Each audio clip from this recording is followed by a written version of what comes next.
Well, it's 9:01 and that means I'm late.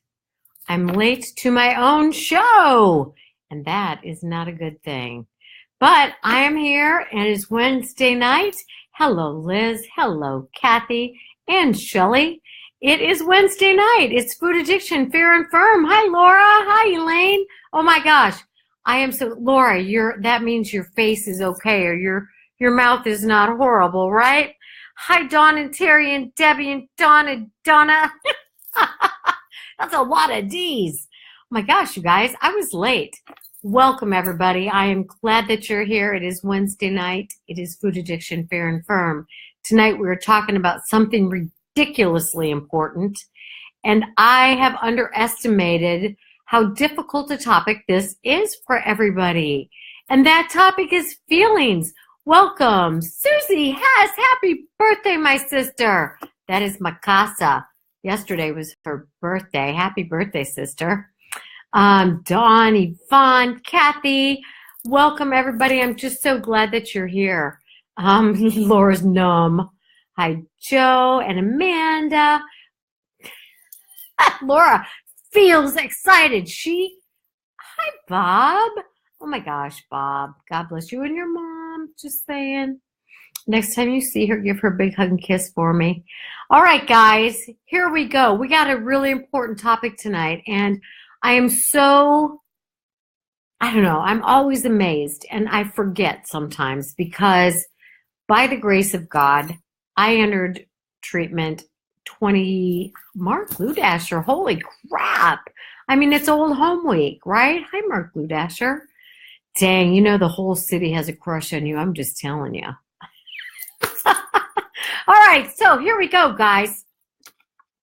Many years ago, way before I went into treatment, I shut down myself from feelings because I didn't want to experience feeling. Hi, Sherry Ann. I've been feeling upset. Way to go, girl. Hey, I'm going to give you all a little task here. I want you to type in the words, I feel, and then whatever you feel, okay? Just type it in because I want to get a pulse for where everybody is at with this whole feelings thing. Ready, set, go. I feel blank. How do you feel right at this moment? Let's see. I'm waiting. I feel anxious. Thank you, Jamie Lynn. I feel anxious. Nobody else is feeling any dang thing. I feel relieved. Oh, good. Happy. Good. We're doing good. Overwhelmed. Excellent. Okay, you guys are getting it. So good. I feel blessed. Very good. Welcome, everybody. Food Addiction Fair and Firm. And I feel nervous. I feel out of control. I feel blah. I feel scared. Good job. I feel hopeful. Love the feeling words. Here's the deal. I'm going to quit watching the screen for a while. You guys, I feel like, yay! Somebody said what I was looking for, which is totally the wrong answer. Sorry.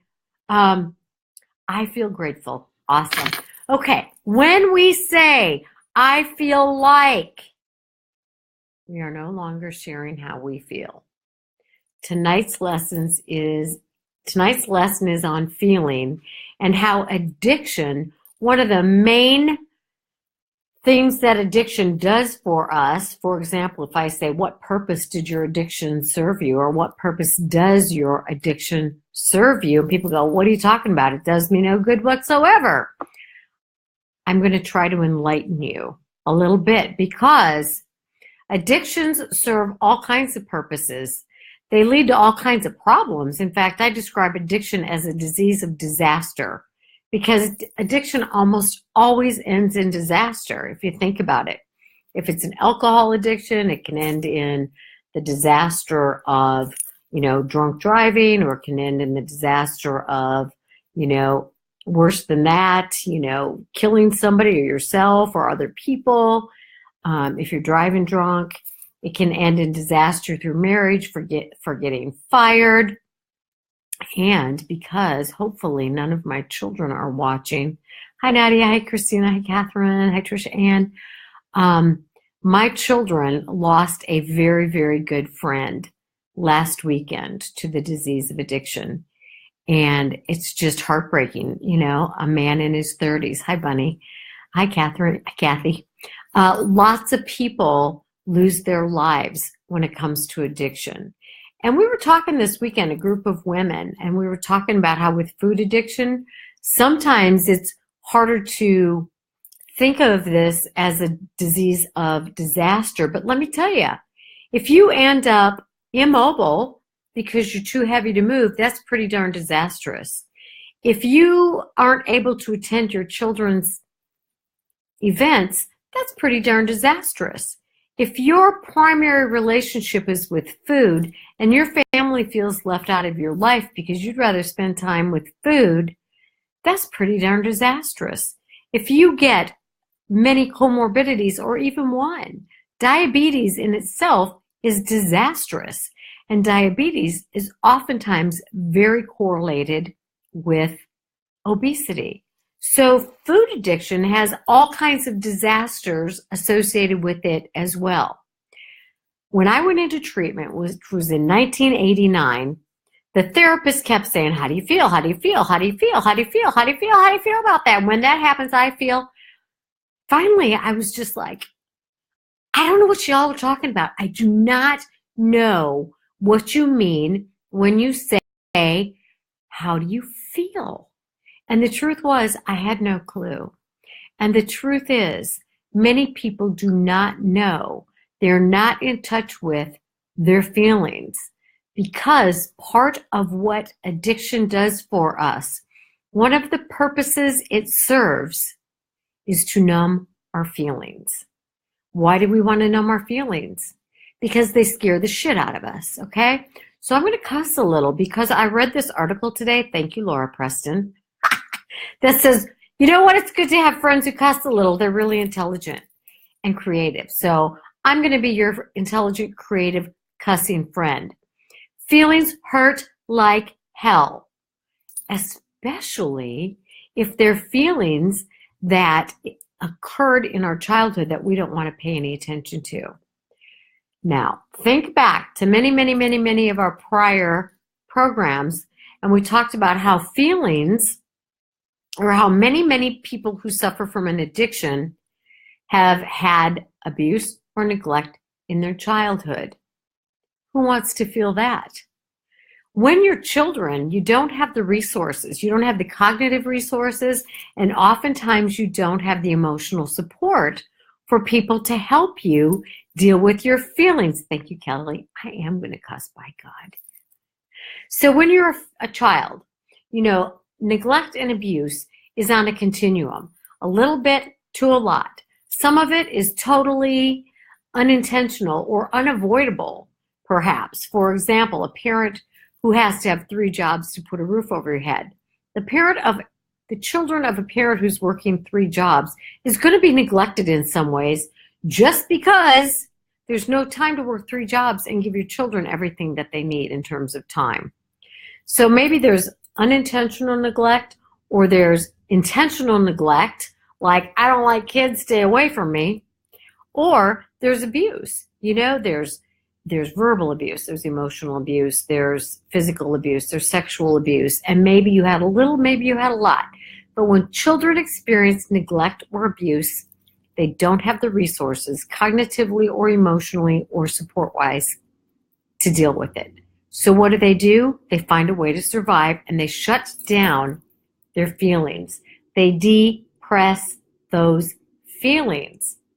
Now, as adults, because we don't like to feel, because we fear that we're going to feel how we did then, we also depress our feelings. It's very complicated, because when we're kids, we learn whatever it is we lived. And then we grow up and we live that same crap out. So maybe we get involved with an abusive partner, or we become an abusive partner, or we grow up and we marry an alcoholic when we had an alcoholic parent, or we become an alcoholic and we marry somebody who's a codependent, or we've learned horrible communication skills. It's complicated in the fact that we live what we learned as children, and then we grow up and we repeat it. That's for another class. Either way, we're uncomfortable with feelings. So the result of that is we have a whole world of adult people in adult bodies who go around behaving like children because they never learned to handle their feelings appropriately.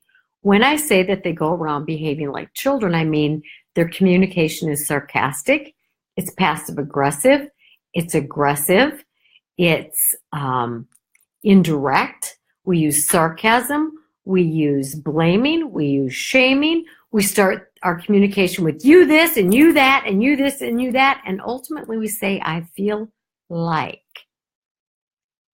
I feel like is not a feeling. Is anybody else getting kicked out? My girl Kelly's getting kicked out. I feel sad about that, Kelly. So if you've ever heard me talk about the feelings game, we're going to play it right now. This weekend, I had an amazing group of women gathered together so I could film a class that I teach. So it's going to be available online for people to take. And the class is called Gain While You Lose. It's about losing weight, but gaining. Hi, Anessa. God, we got some awesome friends here tonight that I haven't seen in a while. Hi, Gail. Where the hell was I? Okay, so we had these amazing group of women, and many of them have been in this community nearly, oh my God, this is just such an exciting night. I am feeling blessed. I'm feeling grateful. I'm feeling joyful. I am feeling excited. Did you hear what I said after all those feeling words? I used an emotion word. Grateful, happy, joyful, blessed, right? Yeah, as Robin says, we bury our feelings. Okay. We don't want to feel because feelings scared us as children. So what we do with our feelings as adults is we put them in our head.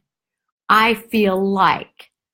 I feel like. I feel like. I feel like. That is no longer a feeling. It is a thought.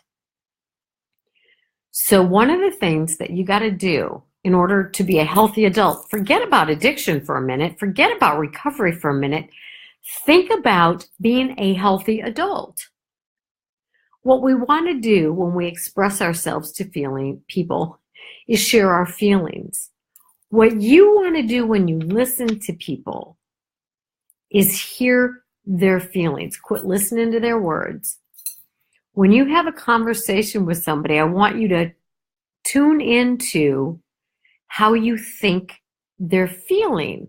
And then I want you to say something like, you sound, and I'm going to give you 4 words, all right? I'm going to print these out, in fact. Hi, Ashley. Debbie. All right, we got mad, we got sad, we got glad, and we got scared. All right. Just trust me for right now and stick with these 4 feelings. We will move on to feelings 102 later. We're on feelings 101 today.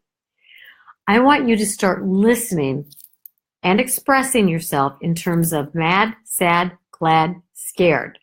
Let me give you some examples. Kid comes home from school. All right. Kid slams the door. Instead of saying, what is the matter with you? Go back there and shut that door nicely. Or, dang, do you have to shut the door when you walk in? Things we might say, right?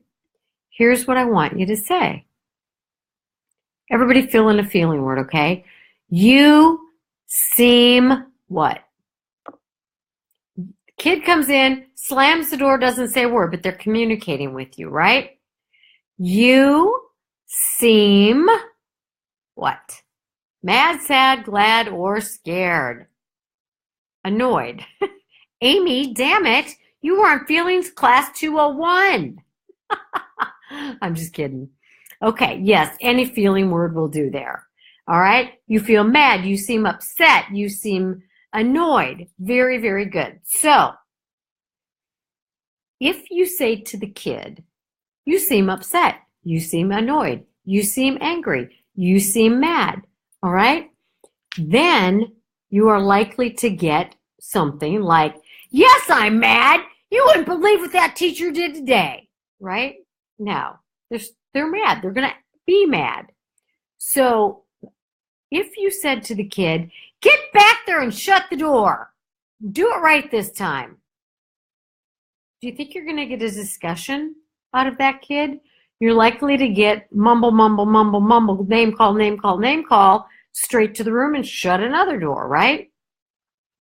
Or let's say, your partner, your spouse comes home from work and they're quiet, right? We might say something like, what's the matter with you? Right? Or, cat got your tongue? Or, what's going on? How about if you said, it really seems like you're what? Sad. Are you upset? You can ask a question, but you want to hone in on the feelings. You want to hone in on the feelings. So this whole week, when you have conversations with people, when you hear them say, you know what, I might be wrong, but you really sound annoyed, because otherwise we're guessing, right? You're still guessing. You're guessing at the feeling. But if you're wrong, they're going to correct you. No, I'm not mad. Oh, well, you seem mad. I'm really just upset, or I'm sad, or I'm hurt, or I'm scared, whatever, right? Always listen for the feeling, because you're going to get more dialogue. Now, when you express yourself to somebody, I want you to use the awareness here, right? I want you to pay attention. Hi, Blanca. Hi, I can't see. My eyes are blinded by this light in front of me. Anyway, welcome. If you've just joined, go back and listen. This has got to be a two-parter, right? Because I'm going, blah! I'm just spewing all this feeling stuff at you, and it's not even making sense to me. Anyway, I am happy that my bariatric surgeon is watching. Hello, this is joyful. I feel grateful. Please, bariatric surgeon, share this. After surgery, people need a lot of support emotionally. All right, so we're teaching people to get in touch with their feelings so that when they're feeling something, they can share it in a healthy way, so they don't have to have this anger. I'm afraid of anger, or I'm scared of anger, or I don't trust my anger. So what am I going to do? I'm going to cover it and depress it with food, or cover it and depress it with alcohol, or cover it and mask it by shopping, or cover it. You get the point, right? We depress our feelings because we don't want to feel them, because we're afraid of them. People who have an addiction, not everybody who has weight loss surgery or has a weight issue or has a drink, this is not what I'm talking about. I'm talking about people who suffer from an addiction. And remember, if you have bariatric surgery and you have food addiction, you're suffering from two diseases. You're suffering from the disease of obesity. You're also suffering from the disease of addiction. Your weight loss surgery treats your obesity. It doesn't do diddly squat to deal with an addiction. So if you have weight loss surgery and an addiction, and you have surgery, what I like to say is, like, we've cut your arms and your legs off and we send you home and expect you to swim, right? Now you've still got that addiction that says, I don't want to feel, I hate my feelings, I want to avoid my feelings, I'm used to eating at them, I'm used to covering and hiding and burying and depressing them with food. I can't do that now. Do you know that 1 in 5 people who has gastric bypass, has Roux-en-Y, develops a problem with alcohol? 1 in 5, that's a lot. Now you can find all kinds of numbers, but that one makes sense to me, and it's also in a research journal. Or we have a lot of people who develop problems with pain medication.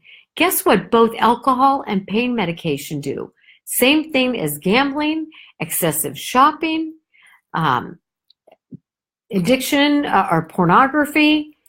It depresses our feelings. It numbs us. Addiction is largely about numbing feelings. So when we went through this exercise this weekend, because I was using a sentence stem, because we're working on healthy communication. Also, those who suffer from an addiction, especially that huge percent that come from a childhood that's been disrupted by neglect or abuse. And remember, particularly for this program, we are talking about food addiction. In the research, it informs us that 60% of people who suffer from food addiction, no, erase that. 60% of people who suffer from obesity have been sexually abused. Let that sink in. 60% of people who suffer from obesity have been sexually abused. You don't hear that when you talk to people, but I do. I have done well over 5,000 evaluations for people having bariatric surgery. I'm not going to say that 60% have told me that they've experienced sexual abuse, because a lot of people aren't going to talk about that, right? But there's a lot of research to back this. There's also research by the Centers for Disease Control. This is the government research. Check this out. There is a higher, this blows me away. There is a higher correlation between childhood trauma, neglect and abuse. A higher correlation between childhood neglect and trauma and addiction than Cameron. My God, I haven't seen you in forever. Higher correlation between childhood neglect and abuse and addiction than there is between obesity and diabetes. No, Jesus, yes, that's right. Gotta laugh at myself here. I love being able to laugh at myself. Do you know that back in the day, when I was so filled with shame, which is also central to addiction, I could never have laughed at myself for tongue twisting my words, but now I can laugh at myself. So think about that for a minute. There's a huge correlation between obesity and diabetes. We know this, right? And as huge as that correlation is, the correlation between childhood trauma and addiction is even greater. So what I'm putting together here is that we have childhood trauma, a lot of that being sexual abuse. We have obesity. So how much of the obese population who's experienced that 60% of us had child sexual abuse also has an addiction? I'm guessing a whole heap, right?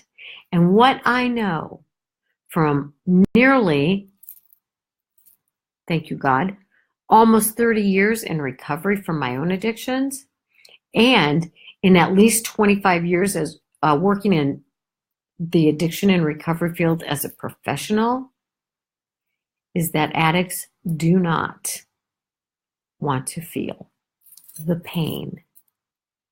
Therefore, long ago, when they were enduring that childhood neglect and abuse, they learned to shut down their feelings, right? So one of the quotes I read this weekend is, we have a whole population of people suffering from addiction, from obesity, from sexual abuse, who need to be treated for trauma. But guess what? We have a whole population that goes to the doctor to be treated for obesity, which is problematic in and of itself, but not a word is mentioned about food addiction. Not a word is mentioned about your life. If we want to treat somebody's addiction, if we want to treat somebody's obesity, if we want to treat somebody's alcoholism, if we want to treat somebody's sex addiction, if we want to treat somebody's shopping addiction, We need to talk to them about their life. What happened in your life? How did you learn to deal with it? How have you shut down your feelings? How did you repress your feelings?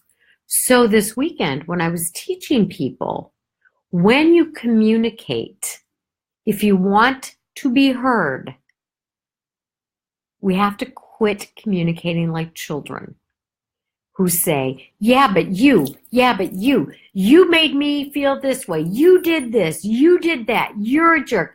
I feel like you're an ass. I feel like you are to blame. I feel like it's your fault. We're not talking about feelings, and we're not going to be heard. So what I did, hi Neely, you studying. Oh, you studying to numb yourself, didn't you? I get it. Amy 8, Dawn 8. Huge population with PTSD. You are right, Bunny. Okay, so if you want to be heard, when you're telling somebody, I suggested that people say, son, when you didn't take the garbage out, so explain what happened, or honey, when you came home 5 hours later than you said you were going to come home, or boss at work, when you give me 3 projects and say each one is a priority, or on and on and on and on. So what you do is you say when, and then you describe the situation. Here comes the kicker, friends. I feel or I felt, and this is where we blow it all to hell. Because we say, I felt like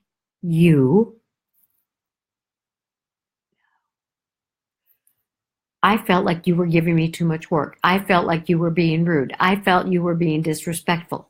You didn't share a feeling. You shared a thought and you blamed, right? So you're not going to be heard.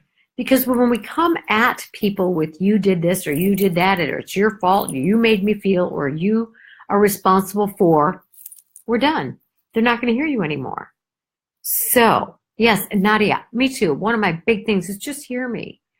So we're more likely, hi Lexi, I don't know what's going on. Kelly Gunter, I'm telling you, it's all in the cards, just saying.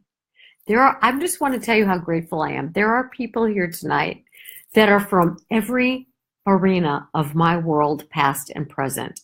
Hi, Donna. Donna says she blew it to hell this morning. Donna, let me tell you something. I blow it to hell many days, okay? But here's what I do now because I'm more aware. When I blow it to hell, in other words, when I blame, shame, I'm indirect, I'm sarcastic, then I go back and I say, I blew it to hell. Let me say what I would like to have said so that you could hear me. All right? So when you get to the part, when you gave me 3 projects, I felt. Use a feeling word. I felt mad. I felt sad. I felt happy. I felt excited. I felt scared. I felt overwhelmed. I felt feeling word. Go to Google and type in list of feeling words. You'll get a whole heap that you can choose from. But when you say, I feel, find a feeling word. When you say, I feel or I felt, find a feeling word, all right? Otherwise, and when we share our feelings with people, they're more likely to hear us, because if I say to you, I felt overwhelmed by these projects, I'm willing to do the projects, but I need you to clarify which one you want done first. That's going to be received much better than, you know what, you are overwhelming me. Because when I say you are anything, the other person is going, whoa, whoa, defensive, protective, right? But when I say I'm feeling overwhelmed, I need your help. Or when I say I'm feeling angry, can we talk about this? Or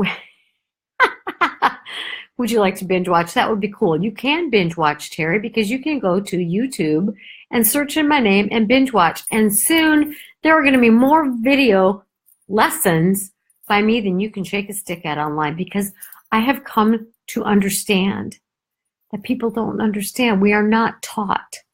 We are not. It is the way we say things, Robin. And I was sharing this with a young man that I've worked with for years today. And we were talking about the approach he takes. And he's like, it's hard. Now, all I can say when people say to me, it's hard, is you're damn straight it is, right? It is hard to put forth the effort to express yourself in a way that can be more readily heard. But I'm going to tell you, in the last 5 years of my life, I have brought this lesson home. I have used this with employees, with employers, with coworkers. I have been able, being human is hard. You got it, Laura Preston. Yes, it is. Being a healthy adult human is even harder, for real, right? Wilma, welcome, my girl. Go back and watch this. So y'all, listen, we are just on Feelings 101 here. But what I want to say is, you know what? Earlier tonight, I did the feelings game with my 4-year-old granddaughter. And that girl, boy, she's got it. Thanks, my website, ConnieStapletonPhD.com. Thank you. There are a lot of worksheets that you can go to. And if you sign up for my emails, I'm going to send out a feelings worksheet tomorrow, or maybe the next day. Probably the next day. But I want you to focus in on mad, sad, glad, and scared. When I went to treatment and I finally said, I am clueless. The only feelings that I knew at that time were angry and fake happy. I knew how to be angry, and I covered all of my feelings with anger, because anger was my protection. If I was angry and loud and aggressive, people would back off and leave me the hell alone. And that's exactly what I wanted. But in the last 5 years, when I say I brought this home, because I was able to do this, thank you, Kathy. I was able to do this with people not that close to me, but with my siblings, with my husband, with my mother, the people with whom, oh my God, Mimi Devine and Susie Hess, my family is here. Like the people with whom I was raised. Ooh. So with that group of people, because I have such an extensive emotional history, I lose my shit more easily. And with my husband, especially. So I was able to express myself very appropriately outside of my immediate family. It was more difficult because I would go to my go-to, which was anger. In the last 5 years, I had a friend say to me, and she was good about this. She had very firm boundaries about this, and it helped me more than a lot of things in my life. And she would simply say to me, she would say, you know what, I'm not talking to you if you're going to talk to me in that tone of voice. And so I had to put forth the effort, because she would say, I can't hear you. I can't hear you, because that scares me. It turns me off. I can't hear it. So I had to put a lot of effort into toning it down. My friend Laura Preston said her lesson is 3 words in a tone. And what she means by that, or at least how she explained it to me, is if you add a few additional words and bring your tone down a notch, it's more likely that you will be heard. When other people are able to hear you, you're able to get a better relationship, you're able to have a better dialogue, you're able to share thoughts and feelings. When my husband would get into our fights, the big ones, right, that all couples have, I would resort to my go-to, which was real inappropriate and real childish, which was anger and loud and back him off and just ugly. And for the most part, in the last 30 years, I've improved. But in the last 5 years, it's very rare that I resort to that level of protection. Much more commonly, we discuss because I am willing to put forth the effort to say things in a way that he can hear them. He couldn't hear me because his defenses would go so high when I would use my ugly tone that he couldn't hear me. And I had to change that. I had to be the one to change. So for this week, I want you to play the feelings game. All right? And here's how you play the feelings game. Yeah, Mom says it's not what you say, it's how you say it. You know what? It is so true. I have to fix my face. It says that's called, indirect, right? Your face says it all, but you're not saying a word, but you make sure people know what you're saying. Okay, so I have to wrap up because I have kept you all way too long, and I very much appreciate you being here. Go back to the beginning. Share this with everybody you can think of, because I'm telling you, I have come to the conclusion the world is full of amazingly wonderful people, most of whom are in the world protecting themselves because they've been hurt. And when we protect ourselves, our communication is indirect. We express ourselves in childish ways, and we behave like children. I swear to God, the world's a bunch of people in adult bodies, and we behave like children because we are scared. We don't want to be hurt. We don't want to feel shame. We don't want to feel embarrassed. We don't want to feel insecure. So we protect ourselves. So play the feelings game. Here's how you play. Every day you say, today I felt mad when. Today I felt sad when. Today I felt glad when. And today I felt scared when. So it's mad, sad, glad, and scared. And take turns with your kids, This is a great game to play with little people because lots of good things happen. They learn what feelings are. They learn when they experience these feelings. But you know what's most important is they learn that adults have feelings too. And they learn that it's appropriate to express them. And they learn that they can share them. Oh, so much good. So much good. So today I felt happy when I saw all these people from so many arenas of my life. I feel joyful and grateful.